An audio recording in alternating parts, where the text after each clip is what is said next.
और कैसे वो ट्रांसफ़र होता है, ठीक है। और इसकी जो इतनी भी हिस्टोपैथोलॉजिकल एग्जामिनेशन है, चाहे पैथोजेनेसिस है, चाहे इसका जो रेडियोलॉजिकल एग्जामिनेशन है, चाहे इसका CSF एनालिसिस करेंगे तो इसमें देखेंगे कि ये प्रियॉन्स क्या होता है और इसका कुछ वेरिएंट्स होता है। इसके वेरिएंट्स में जैसे हम लोग पढ़ेंगे जैसे क्रिस्फेल्ड्स जैकोब्स डिजीज, जिसको हम आगे चल कर CJD कहेंगे। फिर होता है फैटल इंसोम्निया और जर्समैन स्ट्रॉसलर सिंड्रोम्स हो गए, चाहे कुरू हो गया, चाहे वेरिएंट CJD हो गया, तो ठीक है। तो ये सब के बारे में हम पढ़ेंगे, ये वेरिएंट्स का। तो इसमें देखेंगे कि कैसे जो प्रियॉन्स है वो इसका मेन इटियोलॉजी क्या है, फिर ये कैसे पैथोजेनेसिस ये कॉज कर सकता है। तो सबसे पहले देखिए जो ये प्रियॉन्स है उसका मेन कॉज क्या है कि मान लीजिए कि जैसे कि ये ऐसा नॉर्मल प्रोटीन जो है हमारे ब्रेन में ये पाया जाता है, जो कि नॉर्मली ये आपके जो न्यूरॉन है, न्यूरॉन के एक्स्ट्रा न्यूरोनल रीजन में ये पाया जाता है, न्यूरॉन के आउटसाइड पाया जाता है। नॉर्मली ये क्या करता है, एक तरह से GPI एंकर की तरह ये काम करता है, सेवरल बायोकेमिकल रिएक्शन चाहे बायोकेमिकल लिंकेज ये प्रोवाइड करता है। लेकिन इसमें क्या है कि ये प्रियॉन्स का अगर नॉर्मल जो इसका स्ट्रक्चर है, एलिकल स्ट्रक्चर है, उससे वो क्या होता है कि अगर इसमें किसी तरह से कॉन्फॉर्मेशनल अगर चेंज आती है तो उस कॉन्फॉर्मेशनल चेंज के कारण ये क्या होता है कि एक एबनॉर्मल प्रोटीन में ये बनता है। और ये एबनॉर्मल क्या होता है, वो डिपोजिशन होता है इनका, और डिपोजिशन के बाद वो क्या होता है कि वो एक तरह से ट्रांसमिसेबल प्रोटीन्स में भी ये कन्वर्ट होता है। ये एक स्पेशल फीचर्स है कि जो इसका डिपोजिशन भी है और वो वही डिपोजिट क्या हो रहा है कि फिर वो ट्रांसमिट भी हो रहा है एक इन्फेक्टेड से दूसरे पेशेंट में, ठीक है, चाहे दूसरे नॉर्मल इंडिविजुअल्स में। इसमें देखते हैं जैसे कि इसका जो वेरिएंट्स हम लोग देखें, फिर इसका मेन अब इटियोलॉजी देख लेते हैं। अगर इटियोलॉजी की अगर हम बात करते हैं तो इसमें जो है नॉर्मली आपको देखा जाता है जैसे बीफ ईटर्स होते हैं, तो बीफ ईटर्स में क्या होता है कि ये इन्फेक्शियस फॉर्म होता है। तो इसमें ये जो अनकुक्ड बीफ जो है इसके चलते ये क्या होता है कि ये क्या हो सकता है कि ये डिजीज़ प्रेडिस्पोज कर सकता है। चाहे हम कह सकते हैं कि बहुत सारा जैसे कि कॉर्नियल ट्रांसप्लांटेशन होता है, तो इसमें भी ये देखा गया है कि ये डिजीज़ क्या हो सकता है, ये ट्रांसफ़र हो सकता है, कॉर्नियल ट्रांसप्लांटेशन हो गया। फिर इसके बाद से क्या हो जाता है कि बहुत सारा म्यूटेशन भी होता है। जैसे कि म्यूटेशन जब हम पढ़ेंगे तो एक जीन के बारे में पढ़ेंगे, PRNP जीन में। अगर PRNP जीन में अगर म्यूटेशन होता है तो ये डिजीज़ ये कॉज कर सकता है। चाहे बहुत सारा स्पॉन्टेनियस मिसफोल्डिंग के कारण ये डिजीज हो सकता है। तो नॉर्मल देखें, ये है नॉर्मल स्ट्रक्चर है। जिस नॉर्मल स्ट्रक्चर में क्या है, नॉर्मल जैसे इसे लिखा PR प्रोटीन जो है PR-PC प्रोटीन, ये जो नॉर्मल है, और जब एबनॉर्मल होगा तो वो कन्वर्ट होगा PR-PSC। इस अगर SC का मतलब होता है स्क्रैपी, इस SC का मतलब क्या होता है, स्क्रैपी। इसमें क्या होता है, जो PR-PC प्रोटीन्स है वो नॉर्मली क्या होता है, सबसे पहले देखिए कि ये जो नॉर्मली क्या होता है कि ये जो PR-PC प्रोटीन है ये नॉर्मल वे में क्या होता है, इसमें जो है अल्फा हेलिकल स्ट्रक्चर जो होता है, अल्फा हेलिकल जो कंटेंट होता है इसमें क्या होता है, ज़्यादा होता है। और लो बीटा सीटेड इसमें क्या होता है कि कंटेंट होता है। बीटा सीटेड क्या होता है, लो होता है, ठीक है, और लो होता है ये नॉर्मल में। लेकिन क्या होता है जैसे कि और कहाँ होता है ये सब, साइटोप्लाज्म में प्रेजेंट होता है।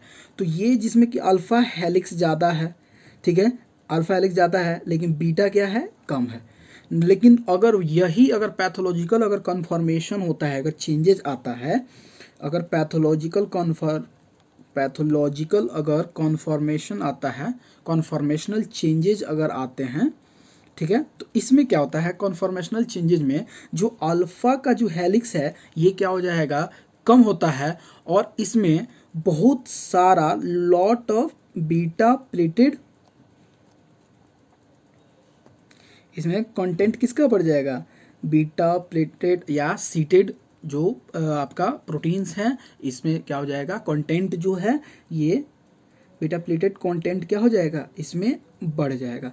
जब ये बीटा कंटेंट जब इसमें बढ़ जाएगा तो इसमें एक टाइप का स्पेशल ये फीचर्स गेन कर लेगा, जिसमें कि क्या है, जब ये पीआरपीसी में जब ये कन्वर्ट होगा तो पीआरपीसी क्या है कि वो नॉर्मली रेजिस्टेंस एक्वायर कर लेता है डाइजेशन ऑफ विथ प्रोटीएज। क्या है कि अगर जैसे ये पीआरपीसी है तो अगर हम इसमें क्या करते हैं कि प्रोटीएज एंजाइम अगर हम इसमें डालते हैं, अगर नॉर्मली एक एक्सपेरिमेंट करना है कि अगर इस पीआरपीसी प्रोटीन को निकाल रहे हैं और पीआरपीएससी प्रोटीन को निकाल रहे हैं, तो अगर पीआरपीसी प्रोटीन पे अगर हम क्या करते हैं कि जो प्रोटीएज एंजाइम है अगर उसको रखते हैं, चाहे उससे रिएक्शन कराते हैं, तो ये पीआरपीसी प्रोटीन क्या होता है, वो डैमेज हो जाएगा, डाइजेस्ट हो जाएगा। लेकिन अगर पीआरपीएससी प्रोटीन है वो एक रेजिस्टेंस एक्वायर कर लेता है। जब ये रेजिस्टेंस एक्वायर करेगा तो अब क्या हुआ कि जब रेजिस्टेंस एक्वायर कर लिया, अब वो ज़्यादा से ज़्यादा बन रहा है। अब ज़्यादा से ज़्यादा बने रहेगा तो इसका ज़्यादा से ज़्यादा मिसफोल्डिंग और ज़्यादा से ज़्यादा क्या होगा, एक्यूमुलेशन होगा न्यूरॉन्स में, ठीक है। तो इनका क्या होने लगता है, एक्यूमुलेशन होने लगता है। क्यों? क्योंकि they are resistance to what, protease enzyme. ये रेजिस्टेंस एक्वायर कर लेते हैं और फिर ये एक्यूमुलेशन होने लगता है, और इस एक्यूमुलेशन के बाद क्या होने लगता है कि ये अपना जो एडवर्स इफेक्ट है ये शो करने लगता है।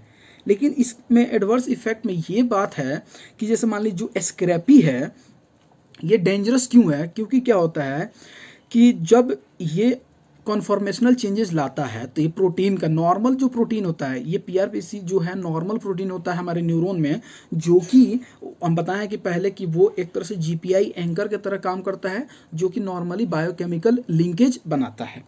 अगर वो क्या करता है कि अगर ये चेंजेज आया तो ये ना ही एक स्पेशल लाइन जो है, ना ही वो क्या कोई किसी टाइप का ना ही इन्फ्लामेटरी चेंजेस दिखाता है, ना ही इन्फ्लामेशन शो करता है, और ना ही कोई एंटीबॉडी इसके अगेंस्ट बनाता है। नो इन्फ्लामेशन, नो एंटीबॉडी चाहे, और नो एनी सेलुलर रेस्पॉन्स, कोई सेलुलर रेस्पॉन्स भी नहीं आता है कि जिसके कारण क्या है कि इम्यून सिस्टम उसको क्या कर सके, रिकॉग्नाइज कर सके। अब जब इम्यून सिस्टम रिकॉग्नाइज नहीं कर पाता है इसको, तो इसलिए क्या होता है, ये जो डिजीज का जो ये प्रोग्रेस होते होते क्या होता है कि इसका जो मेनली जो क्लिनिकल फीचर्स है और वो एडवर्स होते लगता है और वो डेंजरस होने लगता है, ठीक है। तो ये नॉर्मली आपको किस में दिखा कि इसका मेन कारण क्या है, कैसे ये डिपोजिशन होता है। अगर सिर्फ अगर बात करते हैं कि इसका क्या, फिर जब वो इकट्ठा होगा तो ये जब प्रोटीन्स जब एक्यूमुलेट करेंगे तो मेनली ये क्या करेंगे, इनके एक्यूमुलेशन से क्या होगा कि जो न्यूरॉन्स में ये मेनली क्या करा देंगे, ऑस्ट्रोसाइटोसिस करा सकते हैं। फिर क्या हो जाएगा, वैकुलाइजेशन भी करा सकते हैं, जो नर्व का जो डैमेज होगा तो वैकुलाइजेशन भी ये करा सकते हैं। चाहे बहुत बार क्या होते हैं कि न्यूरोनल लॉस भी करा देते हैं, लॉस ऑफ व्हाट, न्यूरॉन का भी ये कारण बनते हैं, ठीक है। फिर मान लीजिए कि अगर ये तो मान लीजिए एक पेशेंट में चाहे एक पर्सन में ये सेटअप हुआ, फिर क्या होता है कि ये नॉर्मली क्या हुआ कि जैसे अगर ये इन्फेक्शन जो क्या हुआ किसी दूसरे पर्सन में गया, तो किसी दूसरे पर्सन में जब जाएगा तो पहले वो क्या होगा कि अगर कोई इन्फेक्टेड फॉर्म है, ठीक है, तो इन्फेक्टेड फॉर्म वो आपके जैसे लिम्फोरेटिकुलर सिस्टम में जाएगा, अच्छा सेवरल सिक्रेटरी ऑर्गन्स में वो क्या होगा, एक्यूमुलेट होगा। वहाँ से एक्यूमुलेशन के बाद अब वो क्या होगा कि दूसरे जैसे कि सीएनएस में वो क्या होगा, ट्रांसफर होता है। तो सबसे पहले जो एक्यूमुलेशन होगा उनका एक्यूमुलेशन कहाँ होता है, सबसे पहले लिम्फोरेटिकुलर एंड सिक्रेटरी ऑर्गन्स में, ठीक है। इसके बाद से वहाँ से वो क्या आ जाता है सीएनएस में, और अपना जो इसका एडवर्स इफेक्ट और डेंजरस इफेक्ट ये शो करता है। जब सीएनएस में जब ये जाएगा, ठीक है, तो देखिए जब ये ब्रेन में जब जाएगा, चाहे सीएनएस में जाएगा, तो ब्रेन में ये क्या करता है कि ये अफेक्टेड करता है। जैसे मान लीजिए अगर सेरेब्रल कॉर्टेक्स है तो उस सेरेब्रल कॉर्टेक्स में मेनली जो हम बताए थे ना कि जो वेरिएंट है सीजेडी है, चाहे फेटल फैमिलिया इंसोम्निया है, तो इस समय क्या होता है कि ये मेनली जो सेरेब्रल कॉर्टेक्स का जो डैमेज है वो सीजेडी में देखा जाता है, जिसमें कि पेशेंट का एमनेशिया जैसे कि लॉस ऑफ मेमोरी होने लगता है, जैसे डिमेंशिया जिसको कहते हैं, लॉस ऑफ मेमोरी इसको कह सकते हैं डिमेंशिया का फीचर शो होने लगता है, चाहे कभी कभी क्या होता है कि विजुअल इम्पेयरमेंट होता है, विजुअल इम्पेयरमेंट भी पेशेंट में शो होता है। दूसरी बात करते हैं कि अगर ये मान लीजिए कि ये आपके थैलेमस को भी ये डैमेज कर सकता है, तो जब ये थैलेमस को डैमेज करेगा तो इस पेशेंट में क्या होगा, वो अगर थैलेमस को डैमेज करता है तो कहीं ना कहीं रेटिकुलर सिस्टम को ये एडवर्स मतलब डैमेज कर सकता है। तो रेटिकुलर सिस्टम चाहे थैलेमस को अगर डैमेज करता है तो इंसोम्निया का ये कारण बनाता है। इंसोम्निया मेनली जो इंसोम्निया है FFI में दिखता है, नाम में ही देख लीजिए, फैटल, ठीक है, फैमिलियल फैटल इंसोम्निया, मतलब इसमें क्या होता है कि नींद आदमी को नहीं आता है, ठीक है। दूसरा बात करते हैं सेरेबेलम।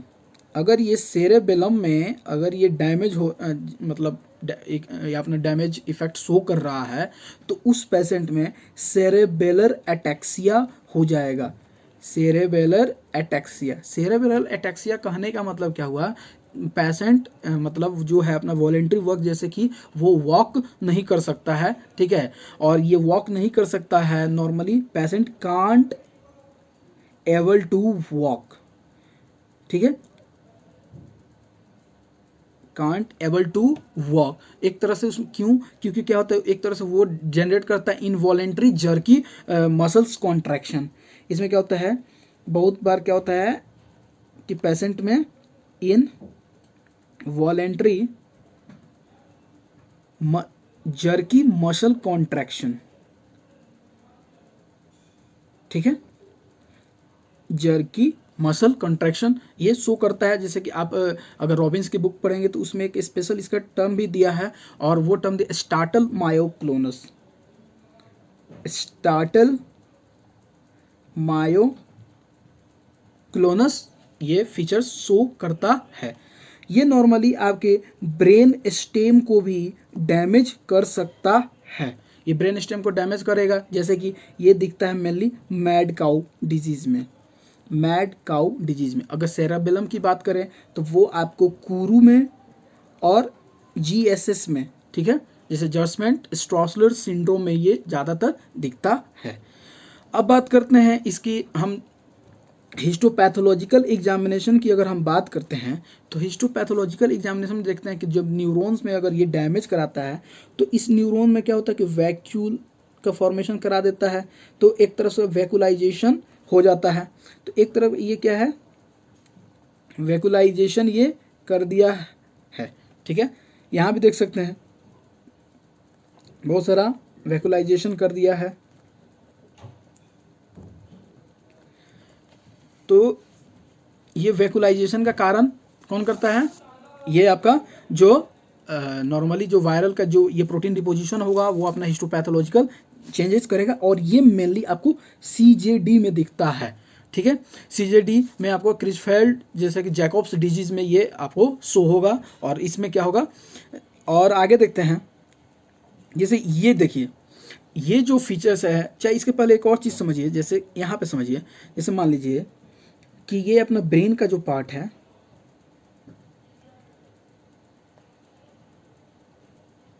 ठीक है,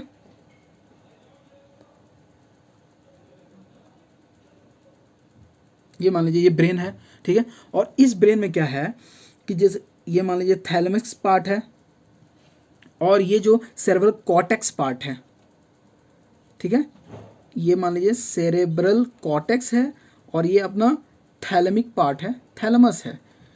अब इसमें हमें देखना है कि नॉर्मली ये क्या होता है कि अगर इनका जो डैमेज है, जो अगर वो थैलेमस पार्ट को करता है, नॉर्मली क्या करता है, सेरेब्रल कॉर्टेक्स पार्ट को करता है, ठीक है, और बहुत कम किसको करता है, थैलेमिक पार्ट में वो इन्वॉल्व होता है। दूसरा अगर बात कर सकते हैं, जैसे कि कोई पार्ट है जो कि थैलेमस में ज़्यादा इन्वॉल्वमेंट है, वो थैलेमस को ज़्यादा डैमेज कर रहा है, थैलेमिक फीचर्स बहुत ज़्यादा आ रहे हैं, जैसे इंसोम्निया, ठीक है, लेकिन और इसमें क्या हो रहा है कि ये वैकुलाइजेशन चाहे जो भी ये डैमेज का कारण कर रहा है वो किस में कर रहा है, सेरेब्रल कॉर्टेक्स में। अगर ये सेरेब्रल कॉर्टेक्स में तो ये नॉर्मली किस में होता है, CJD में, ठीक है, क्रिचफेल्ड जैकॉब्स डिजीज में ये शो होता है। और ये मेनली CJD किसके कारण होता है, नॉर्मली ये due to what, mutation in PRNP gene mutation के चलते होता है। और ये नॉर्मली अगर हम बात करें कि कैसे ये जो 7th डिकेड जो लाइफ होता है इसमें ये ज़्यादा चांसेस होता है। ये ऐसा क्यों हो सकता है इस लाइफ में? क्योंकि क्या होता है कि इस लाइफ में क्या होता है कि कॉर्नियल ट्रांसप्लांटेशन अगर इसमें हो रहा है, चाहे डीप इम्प्लांटेशन जैसे इलेक्ट्रोड अगर ब्रेन में अगर ज़्यादा से ज़्यादा अगर दिया जा रहा है डीप, ठीक है,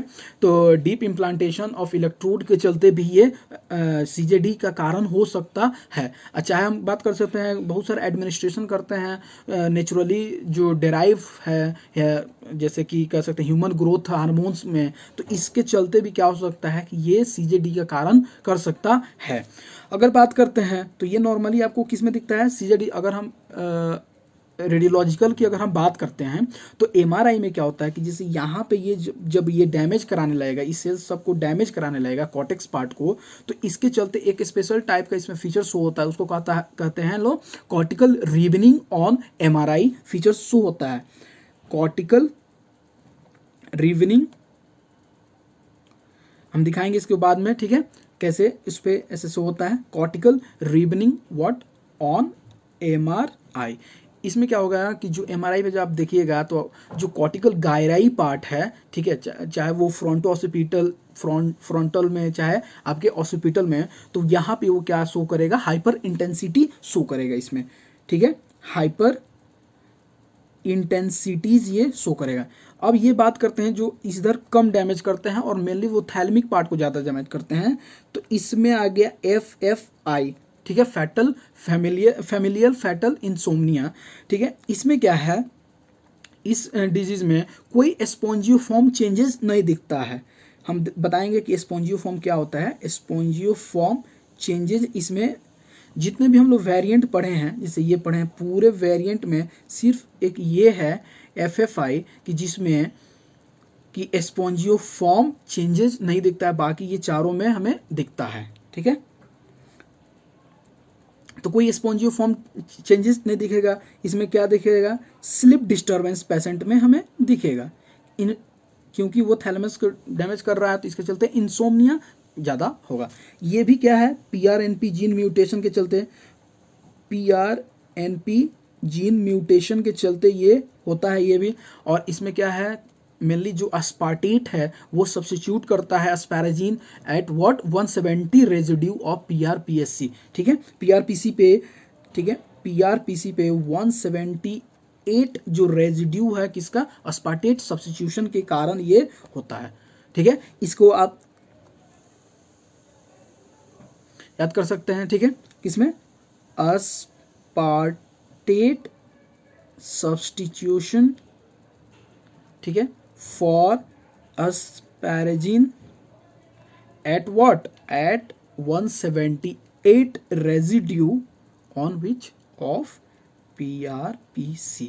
इस पे ये हमें स्पॉन्जियोफॉर्म चेंजेस दिखता है।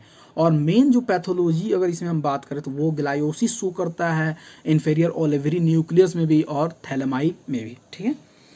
आगे देखते हैं कि जैसे अगर हम बात करते हैं कि इसमें कि ये कैसे, जब यहाँ पे देखिए जो नेक्स्ट जो हिस्टोपैथ है, इस हिस्टोपैथ में हमें दिख रहा है कि बहुत सारे जैसे कॉर्टिकल प्लाक्स दिख रहा है, और इसमें जो सराउंडिंग देखिए, इसमें क्या हो रहा है, ये सराउंडिंग में क्या है कि जो स्पॉन्जियोफॉर्म और हेलो टाइप के चेंजेज आ रहा है, जैसे कि हेलो चेंजेज आ रहा है, जैसे वैकेंट दिख रहा है आपको, तो ये इस टाइप का लग रहा है कि बीच में कुछ प्लाक है, जैसे बीच में ये कुछ प्लाक है और इस प्लाक के सराउंडिंग क्या हो रहा है, कुछ हेलो बन रहा है, ठीक है। और उस हेलो को कहते हैं स्पॉन्जियोफॉर्म चेंजेस। नॉर्मली क्या हमें दिख रहा है, कॉर्टिकल प्लाक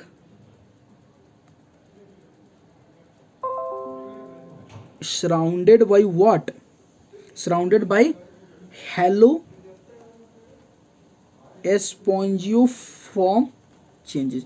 ये वहाँ पे क्या होता है कि डिपोजिशन होता है, उस डिपोजिशन के चलते क्या होता है, ये ज़्यादा से ज़्यादा क्या होता है, वहाँ के सराउंडिंग जो है डैमेज हो जाते हैं, और उस डैमेज के चलते क्या है कि ये हमें स्पॉन्जियोफॉर्म और स्पॉन्जियोफॉर्मिक चेंजेस दिखता है।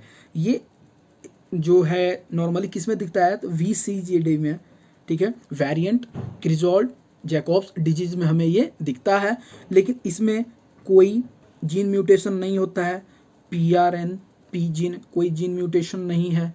ये नॉर्मली क्या होता है, कॉन्टामिनेशन, जैसे कॉन्टामिनेटेड फूड चाहे ब्लड ट्रांसफ्यूजन से ये नॉर्मली ये ट्रांसफर होता है, due to what, due to contaminated और contaminated food or blood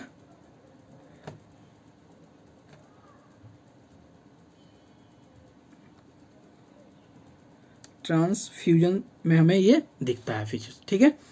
अगर बात करते हैं नेक्स्ट जो है, यहाँ देखिए इस अगर हिस्टोपैथ की अगर बात करते हैं तो इस हिस्टोपैथ में क्या है कि नॉर्मली जो सेंटर में है, कभी कभी क्या होता है कि एमाइलोइड का डिपोजिशन होता है। इस एमाइलोइड प्लैक पे अगर हिस्टोपैथ एग्जामिनेशन करते हैं, और जैसे कि हिमेटोजाइलिन और इयोसिन अगर डाई हम यूज करते हैं, तो इस पर हम देखते हैं कि जो एमाइलोइड प्लैक है, इसमें एमाइलोइड प्लैक है, एमाइलोइड प्लैक के क्या होता है कि सराउंडिंग में भी क्या होता है, स्पॉन्जियोफॉर्मिक चेंजेस हमें दिखता है, ठीक है, एक तरफ का स्पॉन्जियोफॉर्मिक चेंजेस दिखता है। तो आप इसको कह सकते हैं कि जैसे एक्स्ट्रा सेलुलर डिपोजिट्स एग्रीगेट्स जो होता है नॉर्मल प्रोटीन, और ये नॉर्मली क्या होता है आपको ये, इसको कुरू प्लैक्स भी कहा जाता है, जो कुरू डिजीज में दिखता है, कुरू प्लैक भी। और ये नॉर्मली क्या होता है, it is what, extra cellular deposits of aggregated abnormal protein. और ये मेनली यूजुअली कहाँ होता है, usually in what, cerebellum, usually कहाँ होता है ये, सेरेबेलम में, ठीक है। अगर बात करते हैं नेक्स्ट, ये देखिए जो नॉर्मल आपको ये जो सेल जो दिख रहा है, जो बॉडी दिख रहा है, ठीक है, ये है आपका पुरकिंजी सेल्स, ठीक है, पुरकिंजी ये सेल बॉडी है, और ये इसका डेंड्राइट है। ये जो लेयर है ये है मॉलिक्यूलर लेयर, और ये जो है आपको ग्रैनुलर लेयर दिखता है। इसमें क्या होता है कि इस डिजीज में सेरेबुलर डिजनरेशन, जैसे ये प्रोटीन जो है PRPSC प्रोटीन्स और जो स्क्रैपी टाइप ऑफ प्रोटीन्स है, अगर उनका डिपोजिशन होता है तो इनके डिपोजिशन के चलते जो है, हम जब इसको माइक्रोस्कोप में देखेंगे तो इसमें ये क्या कर रहा है कि इन सेल का जो पुरकिंजी सेल है और चाहे ग्रेनुलर सेल, इनका क्या हो रहा है, नॉर्मली जो लेवल है, अमाउंट है, वो क्या होगा, कम होगा, इनका डिजेनरेशन होगा। ये क्या करेगा, cerebellar degeneration of what, with loss of Purkinje cell and granular cell। Granular cell का ये क्या होगा, डैमेज करेगा, खत्म करेगा, ठीक है, लॉस करेगा, जिसके चलते ये मेनली आपको कब दिखता है, ये भी आपको CJD में दिखता है। और फर्स्ट ये क्या होता है, नॉर्मली आपको क्या कर CJD में दिख रहा है, और ये नॉर्मल स्ट्रक्चर है, और ये आपका F नॉर्मल है, ठीक है। तो ये आपका हुआ ये कैसे इसमें क्या ये डैमेज होता है। अब इसमें ये भी देख सकते हैं, जैसे कि यहाँ देखिए, आप देख रहे हैं ये ब्रेन पार्ट जो है, ये वाला जो पार्ट है, इसमें ये क्या कर रहा है कि डिजनरेशन के चलते जो ब्रेन एट्रोफी भी हमें इसमें दिखता है। क्या दिखता है, brain atrophy in what, CJD, ठीक है। अब बात करते हैं जैसे कि इसमें जर्समैन सिंड्रोम के बारे में अगर हम बात करते हैं एक बार, जर्समैन स्ट्रॉसलर अगर सिंड्रोम की बात कर रहे हैं, तो इसमें क्या होता है कि पेशेंट जो, ये भी इनहेरिटेड डिजीज है एक टाइप का, क्या है वो, ये इनहेरिटेड डिजीज है इसमें। और ये इनहेरिटेड जिसमें कि पेशेंट को दो फीचर्स एकदम कॉमन है, जैसे एक है कि प्रोग्रेसिव, इसमें प्रोग्रेसिव डिमेंशिया पेशेंट शो करेगा, मतलब वो भूलने की प्रक्रिया उसमें ज़्यादा होगा, ठीक है। विथ क्या होगा, और सेरेबेलर एटेक्सिक फीचर्स भी क्या है, दोनों ज़्यादा हैं, ठीक है। ये नॉर्मली अगर ये जो फीचर्स आता है और इनहेरिटेड है तो इसको कहते हैं जर्समैन स्ट्रॉसलर सिंड्रोम। अब हम बात करते हैं कि जैसे मान लीजिए कि सारा ये चीज़ हो गया, कैसे इसको हम अगर डिटेक्ट करना है तो कैसे करेंगे। तो ये मान लीजिए ये डिटेक्ट आपको आफ्टर डेथ के बाद होगा, जब एटॉप्सी करेंगे। तो एटॉप्सी के बाद जब हम जैसे कि मान लीजिए कि जो PRPC है और PRPSC है, तो इस PRPC में हम क्या करते हैं कि नॉर्मल एक एंजाइम है जो हम इसका नाम रखते हैं प्रोटीएज के एंजाइम। जब हम इस पे प्रोटीएज के एंजाइम डालते हैं और दूसरा इस पे डालते हैं, तो ये प्रोटीएज एंजाइम पे जैसे इसको डालते हैं तो ये क्या हो जाता है, PRPC डाइजेस्ट हो जाता है, लेकिन PRPSC ये डाइजेस्ट नहीं होता है, नो डाइजेशन। इससे हम लोग मालूम कर सकते हैं कि हाँ ये क्या है, PRPSC का साइन। फिर आगे बात कर सकते हैं, जब इसको हम मान लीजिए कि टेस्ट करना है तो नॉर्मल जब मॉलिक्यूलर टेस्टिंग के लिए अगर हम इसको भेजना रहता है तो सबसे पहले क्या करते हैं, नज़ल ब्रेसिंग करते हैं। नज़ल ब्रेसिंग जैसे कि आप फाइब्रोस्कोप रख सकते हैं, फिर टीवी स्क्रीन्स है, स्क्रीन्स पे आप देखिएगा, क्योंकि प्रॉपर तरह से ये क्या होता है कि न्यूरो एपिथेलियम जो लेयर है, ऑल्फैक्टरी न्यूरो एपिथेलियम तक जाके उस स्क्रैपी लिया जाता है, वहाँ से मतलब थोड़ा सा लिया जाता है वहाँ पे सेल, और वो थोड़ा सा सेल जैसे नेजल ब्रशिंग के बाद क्या होगा, वो सेल जब आएगा तो वो कम अमाउंट में होगा। तो कम अमाउंट के चलते क्या होगा कि हमें तो चाहिए इसकी प्रॉपर से रीडिंग हो जाए, तो इसके लिए इसके बाद क्या करते हैं, नज़ल ब्रीजिंग प्रोसीड्यूर के बाद इसी जो सैंपल निकलेगा उसका हम लोग क्या करा देते हैं, PCR करा देते हैं। और जब PCR करा देंगे तो इसका जो अमाउंट है, वो इसका जो नंबर है वो क्या हो जाएगा, ज़्यादा से ज़्यादा हो जाएगा। तो हमें जो स्टडी करना है इसके बारे में वो हमारे लिए क्या हो जाएगा, आसान हो जाएगा, ठीक। तो ये नॉर्मली हम क्या करते हैं, इसके डायग्नोसिस के लिए नेजल ब्रशिंग प्रोसीड्योर कराते हैं, जिसमें कि हम लोग इसको फाइब्रोस्कोप, रिजिड फाइब्रोस्कोप, ब्रशेस, ठीक है। और कहाँ तक टारगेट करते हैं, ऑल्फैक्टरी न्यूरो एपिथेलियम तक, ठीक है। अब बात करते हैं जैसे कि मान लीजिए कि वो हम जो स्क्रैपे निकालें, इसके बाद उसको CSF स्टडी के लिए जब हम भेजते हैं, ठीक है, CSF स्टडी के लिए, और उनका इलेक्ट्रोफोरेसिस जैसे इलेक्ट्रोफोरेसिस कराते हैं, चाहे इम्यूनो एसे कराते हैं, तो इसमें जब हम देखते हैं कि कैसे ये मतलब पेशेंट क्या रिस्पॉन्स करता है इम्यूनो एसे कराने के बाद, तो जब देखते हैं कि जैसे कि CSF स्टडी जब भी आप कराइएगा तो उसमें एक स्पेशल टाइप का प्रोटीन दिखता है जो 1433 प्रोटीन्स होते हैं, ठीक है। उसमें आपको मिलेगा 1433 प्रोटीन्स। नॉर्मली ये इसका फीचर्स है कि ये आपको किस में मिलेगा, आपको प्रियॉन्स डिजीज में 1433 प्रोटीन्स जो है CSF स्टडी में आप देखिए। जब इम्यूनो एसे कराइएगा, ठीक है, इम्यूनो एसे में क्या होगा, इम्यूनो एसेइंग जब कराइएगा तो इसमें क्या होगा कि आप देखिएगा यहाँ जैसे ये बन रहा है 2, ठीक है।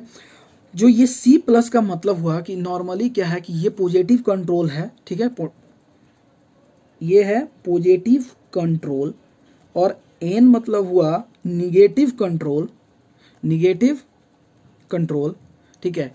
और जो P का मतलब हुआ जो बैंड है वो कोरस्पॉन्ड कर रहा है किसके, नॉर्मली जो बैंड है वो किसके कोरस्पॉन्ड कर रहा है, कोरस्पॉन्ड टू व्हाट, 1433 प्रोटीन को कोरस्पॉन्ड कर रहा है। तो ये इसका डायग्नोसिस हो जाएगा कि हाँ ये पॉजिटिव कंट्रोल का मतलब क्या हुआ कि जो आप एक्सपेरिमेंट कर रहे हैं उसका वो रिस्पॉन्स दे रहा है, और जैसे कि निगेटिव कंट्रोल का मतलब कि वो रिस्पॉन्स ही नहीं दे रहा है, ठीक है। जो आप एक्सपेरिमेंट कर रहे हैं उसका रिस्पॉन्स आपको नहीं मिल रहा है, तो आपको ये सिर्फ N मिल जाएगा। बाकी अगर जो अगर बैंड बन रहा है अगर वो, तो ये 1433 प्रोटीन के जैसे ये बैंड बनेगा तो ये नॉर्मली आपको ये दिख जाएगा कि हाँ ये सस्पेक्ट कर लेगा कि ये डिजीज़ कन्फर्म हो गया कि ये क्या है, प्रियॉन्स डिजीज है, ठीक है।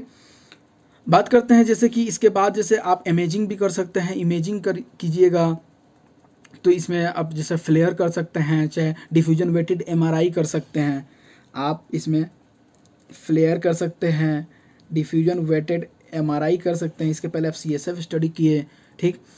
आप देख सकते हैं इसमें जैसे यहाँ पे आइएगा तो नॉर्मली क्या हो जाए, जब डिफ्यूजन वेटेड MRI कीजिएगा, डिफ्यूजन वेटेड MRI, तो आप तरह देखिएगा कि जो बायलेटरल गैंग्लिया है, ये जो गैंग्लिया है वो एक तरह से हाइपर इंटेंसिटी ये शो कर रहा है, हाइपर इंटेंसिटीज ये शो कर रहा है। और ये बायलेटरल हाइपर इंटेंसिटी जो डिफ्यूजन वेटेड एमआरआई पे ये शो हो रहा है, वो किसका फीचर्स है, ये दिखाता है कि ये भी प्रियॉन्स डिजीज का ये फीचर्स है। ठीक है, बात करते हैं एक और चीज़ जो इसके पहले हम पढ़े थे, जैसे कि कॉर्टिकल रिवनिंग के बारे में। तो आप देख सकते हैं जैसे कि और नॉर्मली आप देख रहे हैं यहाँ का जो सेल क्या हुआ है, डैमेज हुआ। और आप अब बताएं, जैसे कि सीजेडी में आप देखने के लिए मिला था जिसमें कि हाइपर इंटेंसिटी ये शो हो रहा है, इसको कहते हैं कॉर्टिकल रिवनिंग। ठीक है, कॉर्टिकल रिवनिंग। इसके बाद क्या कर सकते हैं, हम देख सकते हैं कि नॉर्मली ये फ्रंटल है और ये ऑसिपिटल लोब में ही हमें दिख रहा है। एक अब आगे देखते हैं, क्वेश्चन देखते हैं। जैसे इस क्वेश्चन में देखिए कि कह रहा है कि एक पेशेंट है जो 66 ईयर ओल्ड है, जो वोकलिस्ट है, जो कंप्लेन क्या कर रहा है, difficulty in remembering the favourite song. मतलब उसका जो फीचर्स है किसका आ गया, डिमेंशिया का, जो याद करने में उसको दिक्कत हो रहा है, तो ये dementia. This problem continues to worsen over next several month and the patient become increasingly withdrawn from his or family. अब वो अपने परिवार से उसको निकाल दिया गया है, और जब हम उसको एग्जामिन करते हैं तो dementia plus what we get disturbance, dementia plus what get disturbance. ठीक है, जैसे हम नॉर्मली कर सकते हैं जैसे कि डिमेंशिया प्लस मायोक्लोनस, जैसे स्टार्टल मायोक्लोनस के साथ अगर कोई फीचर्स आता है तो उसको हम क्या सस्पेक्ट कर सकते हैं, वो कर सकते हैं हम प्रियॉन्स डिजीज। अब एमआरआई डेमोन्स्ट्रेट क्या कर रहा है, सेरेब्रल एट्रोफी। एमआरआई क्या है, सेरेब्रल एट्रोफी, जैसे कि कॉर्टिकल रिवनिंग बताए थे।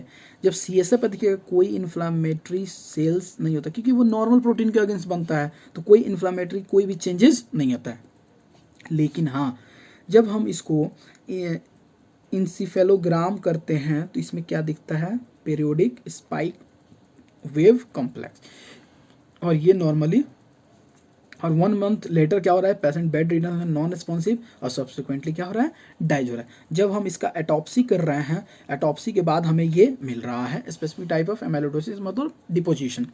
जब इसमें देख रहे हैं तो आप देखिए बताए थे कि जो वैक्यूलेशन आपको ये जो दिख रहा है न्यूरॉन में, ये वैक्यूलेशन दिख रहा है। और ये वैक्यूलेशन किस में दिखता है, प्रियॉन्स डिजीज में। और प्रियॉन्स में भी कौन सा नॉर्मल प्रोटीन का जो उसमें डिपोजिशन होता है, ए बीटा नहीं है, ये ए नहीं, नॉर्मली इसका आंसर क्या हो जाएगा, APRP का म्यूटेशन इसमें जीन का प्रोटीन का डिपोजिशन होता है, जैसे हम बताए थे PRPSC। ठीक है, ये इंपॉर्टेंट है। अब जैसे इसमें इसका नया हम लोग क्या करेंगे कि EEG फाइंडिंग, जब पूरा EEG के ऊपर वीडियो बनेगा तो उसमें बहुत अच्छा से हम लोग समझेंगे कि EEG कैसे वर्क करता है, इसका मेन मोटो क्या है, कैसे ही है। तो EEG फाइंडिंग अगर प्रियॉन्स में हम क्या कर सकते हैं, लिख सकते हैं पीरियोडिक शार्प वेव कॉम्प्लेक्स हमें दिखता है। ठीक है, और नॉर्मली जैसे कि कैसे